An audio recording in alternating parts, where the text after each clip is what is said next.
0 for 22, and really weren't even that close to scoring. It's not like the keeper had a great night. Yeah. We're wide and over, and just incredibly disappointing in front of the goal. What do you tell the team after a game like tonight? Yeah, well, I told the team, quite frankly, that they need to make sure they're looking at themselves and not thinking somebody should have gotten me a pass here, or so-and-so would have given me one more ball, or the ball bounced on me funny, or whatever. After 22 shots, you can have an excuse on one, but after 22, you have to have a little more quality. You got to expect a little more of yourself individually. And on top of that, our forwards didn't take anyone on and beat someone in the final third. And for players who are pretty talented offensively, that's a big issue as well.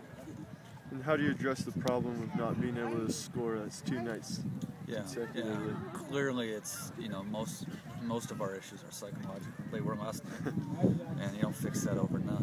One goal would go a long ways, but we'll go back and practice hard.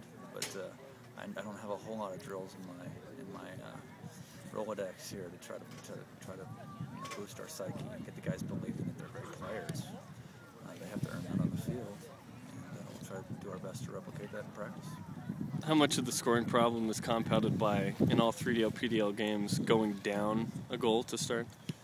Yeah, that's an issue, because then you start forcing it. You want it so badly that you start swinging a little too hard and wanting it a little bit too much. I think that's part of it, but really, I think it's people who generally aren't sure if they're good enough to play at this level. And really, this weekend, I for sure thought we were the better team tonight, and last night it was pretty close.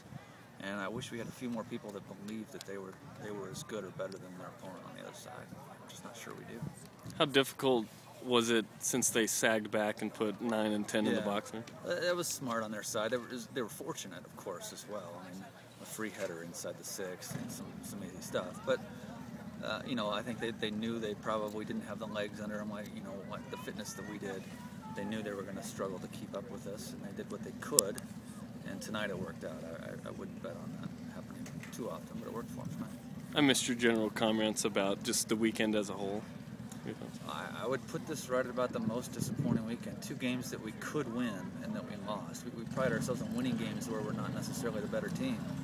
And this weekend we were at least better than one of our teams, I feel like, and almost as good, or at least even, with the other team. To go 0-2 at home is a major blow for us, and we've got a lot of work to do. What do you think?